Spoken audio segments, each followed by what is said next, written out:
एग्रीमीटर में आप सभी का स्वागत है। आज के एग्रीमीटर में हम गेहूं के बाजार पर चर्चा करेंगे और गेहूं पर बातचीत करने के लिए हमारे साथ जुड़ रहे खास मेहमान एग्रोकॉप इंटरनेशनल के head of research Indrajit Paul ji. Sir नमस्कार, स्वागत है आपका द बोनस में।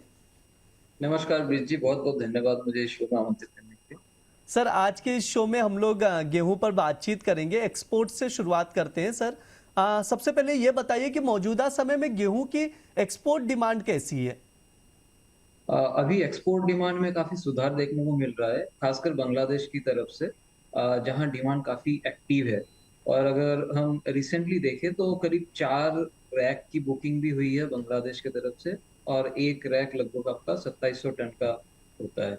और भारत से बांग्लादेश के लिए अगर हम प्राइसेस भी देखें तो लगभग ये $317 पर टन का प्राइसेस आ रहा है, जो कि रशिया और यूक्रेन से थोड़ा बहुत महंगा तो है, लेकिन प्रॉक्सिमिटी और शॉर्टर लॉजिस्टिक्स ड्यूरेशन का एक बेनिफिट मिल रहा है इंडिया को, जिस वजह से काफी डिमांड इंडिया की तरफ आ रहा है बांग्लादेश से। और एक और पॉजिटिव डेवलपमेंट ये भी है कि डीजीएफटी ने फिलहाल एक नोटिफिकेशन जारी किया है, जहां जो भी अनयूज्ड एक्सपोर्ट कोटा है उसको भी रिव्यू करने वाले हैं और उसको रीएलोकेट भी करने वाले हैं। इसीलिए फिलहाल एक्सपोर्ट डिमांड जो है मार्केट को सपोर्ट कर रही है। हालांकि ग्लोबल कम्पिटिटिवनेस अभी भी सबसे बड़ी फैक्टर है, क्योंकि इंडिया का प्राइसेस देखो तो बाकी और ओरिजिन से थोड़ी महंगी है, लेकिन ये जो नियर बाय लोकेशन है जैसे बांग्लादेश हो गया, नेपाल, इधर एक्सपोर्ट्स मतलब बराबर जाती रहेगी आने वाले टाइम। सर ये हो गई एक्सपोर्ट डिमांड की बातचीत। अब इंपोर्ट पर भी थोड़ी सी चर्चा कर लेते हैं और थोड़ा प्राइजेस को समझ लेते हैं। सर ये बताइएगा, चीन की ओर से गेहूं का इंपोर्ट बढ़ने की संभावना जताई जा रही है, इसका ग्लोबल मार्केट में गेहूं की प्राइजेस पर क्या असर पड़ेगा सर?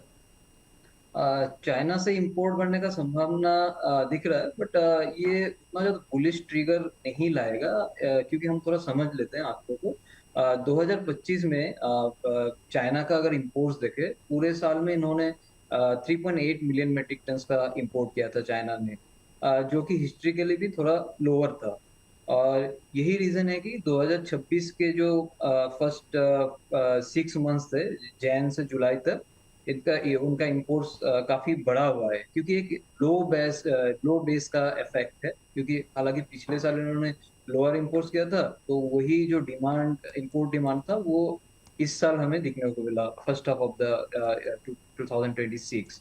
और बाकी चाइना के एंडिंग स्टॉक्स के बारे में बात करें तो एंडिंग स्टॉक्स लगभग 120 मिलियन मेट्रिक टन के आसपास है, जो कि अगर उनका अगर जो भी डिमांड है उसके हिसाब से देखें तो लगभग 81% ending stock to use ratio उनके पास है, जो एक मतलब काफी हायर साइड में है। और इवन प्रोडक्शन भी 1 मिलियन मेट्रिक टन बढ़ रहा है उधर।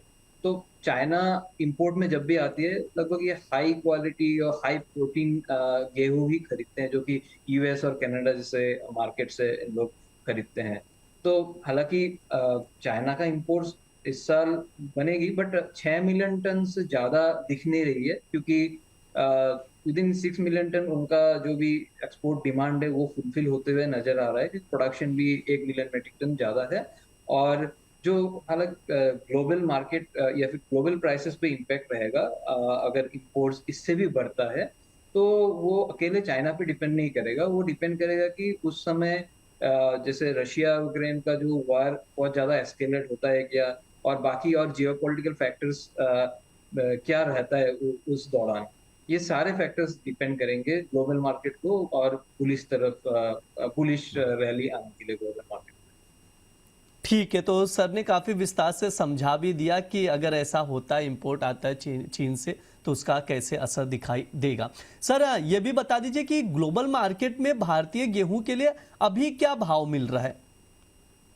अभी इंडिया का व्हीट अगर हम देखें एफओबी बेसिस में, ये 300 से $305 प्रति मेट्रिक टन का भाव लग रहा है। और अगर हम यही बांग्लादेश का सीएनएफ देखें, मतलब फ्रेट जोड़ने के बाद, लगभग 315 317 डॉलर पर मेट्रिक टन दिख रहा है।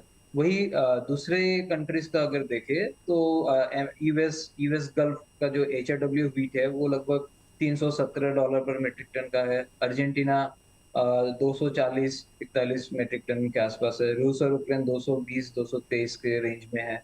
ऑस्ट्रेलिया भी 284-285 के रेंज में ट्रेड हो रहा है। तो कुल मिलाकर इंडिया हालांकि थोड़ा सा महंगा तो है, बट नेबरिंग कंट्रीज जैसे कि बांग्लादेश हो गया या नेपाल हो गया या श्रीलंका हो गया, इन सब कंट्रीज को इंडिया बराबर सप्लाई करती रहेगी आने वाले टाइम में, क्योंकि एक तो लोकेशन प्रॉक्सिमिटी है, लॉजिस्टिक्स ड्यूरेशन भी कम लगता है, फ्रेट भी कम है। तो ये एक रीजन बनी रहेगी एक्सपोर्ट डिमांड को सपोर्ट करने में। जी। ठीक है, ये सर की राय निकल कर आ रही है। सर ये भी बता दीजिए जरा कि अभी अगर देखा जाए तो घरेलू स्तर पर अगर देखें तो गेहूं के स्टॉक की क्या पोजीशन है? अ, अगर हम स्टॉक के बारे में बात करें तो अगर एफसीआई का जुलाई के मंथ का स्टॉक देखें तो लगभग ये 52.3 मिलियन मेट्रिक टन का स्टॉक है, जो कि पिछले साल के हिसाब से लगभग 46% ज्यादा है। क्योंकि इस बार प्रोक्योरमेंट भी ज्यादा हुआ है, like 35 million metric ton procurement cross कर गया है इस साल, जो कि एक अच्छी बात रही है। और बाकी अगर मंडी अराइवल्स भी देखें, जून और जुलाई के दौरान भी अच्छी रही है, जो कि पिछले साल के मुकाबले लगभग 16% अराइवल ज्यादा रही है एगमॉर्ट नेट के डाटा के हिसाब से। और बाकी एक एक चिंतित वाली बात थी कि इस बार जैसे कि एफसीआई ने जो भी क्वालिटी ऑफ व्हीट है वो यूआरएस व्हीट का क्वांटिटी ज्यादा है प्रोक्योरमेंट में, वो एक फैक्टर है, क्योंकि क्वालिटी वाइज वो थोड़ा लो इंफीरियर क्वालिटी के आएगी। और दूसरा है कि जैसे कि प्राइवेट ट्रेड के पास भी है, हालांकि इस बार प्रोडक्शन तो बढ़ी है, बट क्वालिटी कंसर्न्स काफी थी इस साल, जिस वजह से प्राइवेट ट्रेड के पास भी पर्याप्त मात्रा में जो भी मिलिंग व्हीट है तो उतने अच्छे क्वालिटी वाले व्हीट नहीं है, जो कि प्राइसेस को थोड़ा सपोर्टिव रख सकती है। बाकी ओएमएसएस को लेके भी एक अभी बात चल रही है, जैसे कि ओएमएसएस कब से चालू होगी, ओएमएसएस की टाइमिंग में भी एक फैक्टर है। जब तक ओएमएसएस नहीं आती है तब तक प्राइसेस को सपोर्ट मिलती रहेगी।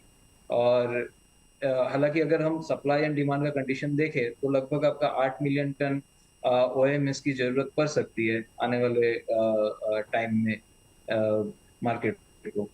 जी ब्रिज जी। सर एक चीज बता दीजिएगा, जैसे हम लोग त्योहारी सीजन भी आने वाला है तो आगे त्योहारी सीजन को देखते हुए, त्योहारों को देखते हुए आटा मिलों की ओर से गेहूं की डिमांड कैसी है? जैसे कि हम हर साल देखते हैं कि फेस्टिव सीजन में लगभग आपका जो ये सितंबर से लेके नवंबर का जो डिमांड रहता है वो थोड़ा पीक में रहता है, और इन 3 महीनों में लगभग 25 मिलियन टन गेहूं का डिमांड रहता है इन 3 महीनों में। तो इस साल का भी स्टोरी सेम ही रहेगी, बट इस साल एक फैक्टर ये है कि हालांकि फेस्टिव सीजन का डिमांड तो दिख रहा है, और फ्लोर मिल्स की डिमांड में भी इम्प्रूवमेंट की उम्मीद है, लेकिन डिमांड थोड़ा प्राइस सेंसिटिव रह सकती है। हाल फिलहाल में हमने देखा है कि जैसे पिछले हफ्ते ही बिहार और अन्य कुछ मार्केट्स में जो रूरल फ्लोर मिल्स और चक्की आटा की बाइंग लगभग आपका जो प्राइसेस था 2900 रुपये प्रति क्विंटल क्रॉस कर गई है। और एक बार 2900 क्रॉस करने के बाद हमने थोड़ा बहुत मुनाफा वसूली भी देखा है, क्योंकि 2900 2950 का प्राइसेस में उतना एग्रेसिव बाइंग हो नहीं रही है। और जो भी मिलर्स है या चक्की आटे वाले हैं थोड़ा बहुत प्राइस करेक्शन का इंतजार भी कर रहे हैं। तो यही है कि एक दिल्ली व्हीट में भी अगर देखें तो 2850 2860 के रेंज में ही मार्केट ट्रेड हो रहा है। और जब तक ओएमएसएस ये शुरू नहीं हो जाती, प्राइसेस को थोड़ा सपोर्टिव फैक्टर ही मिलती रहेगी। बट एक बार ओएमएसएस जारी हो जाती है तो थोड़ा बहुत और करेक्शन आ सकती है प्राइसेस में। ठीक है, अब हम लोग एक बार सर प्राइस आउटलुक जान लेते हैं। साल अंत तक गेहूं की कीमतों का आउटलुक क्या रहेगा और क्या गेहूं का भाव 3000 रुपए के ऊपर जा सकता है सर? जी 3000 लेवल का 3000 रुपए का जो लेवल है इस साल टेस्ट होने की पूरी संभावना है, लेकिन 3000 के ऊपर सस्टेन रैली के लिए एक्सपोर्ट डिमांड और ओएमएसएस पॉलिसी दोनों महत्वपूर्ण पॉइंट्स रहेंगे। आइदर ओएमएसएस पॉलिसी बहुत ज्यादा डिले होके आए या ओएमएसएस में जितना हम एक्सपेक्ट कर रहे हैं उतना ना आए, उतना क्वांटिटी सेल ऑफ ना हो, वो एक रहेगी। और या फिर एक्सपोर्ट डिमांड जिस तरीके से हम एक्सपेक्ट कर रहे हैं कि जो भी कोटा है लगभग आपका 6 मिलियन मेट्रिक टन का पूरी होती हुई दिख रही है, उतना ना हो। तो फिर ये 3000 की रैली सस्टेन ना भी हो। बट टेक्निकली अगर हम चार्ट में देखें तो as of now trend positive दिख रहा है। और दिल्ली गेहूं का जो प्राइस है करीब आपका 2860 रुपए पर क्विंटल अभी चल रहा है। और ये जो सपोर्ट है हम लोग मतलब हालांकि 2800 से 2850 के रेंज में सपोर्ट देख रहे हैं, और रेजिस्टेंस है 2950 के लेवल पे। और जैसे ही अगर 3000 एक बार ब्रेकआउट होता है, लाइक 2960 रेजिस्टेंस अगर ब्रेकआउट होता है तो हम 3000 का लेवल देख सकते हैं आगे चल के। ठीक जी है, जी। तो ये ओवरऑल सर से हमने समझ लिया कि गेहूं का मार्केट कैसा चल रहा है, आगे क्या कुछ हो सकता है प्राइजेस में, डिमांड, एक्सपोर्ट, इंपोर्ट, सभी चीज़ों पर हमने विस्तार से बातचीत कर लिया है। सर प्लीज़ डिस्क्लेमर दे दीजिए। ये जो हमने डिस्कस किया है व्हीट मार्केट के ऊपर, ये मेरी पर्सनल व्यूज है, और ये डाटा जो हमने शेयर किया या हमने बात किया, ये सारी पब्लिकली अवेलेबल डाटा के हिसाब से है। और गेहूं मार्केट में मेरा और मेरा कंपनी का कोई पोजीशन होती जी सर, बहुत बहुत शुक्रिया सर आज की चर्चा में जुड़ने के लिए। है। धन्यवाद जी।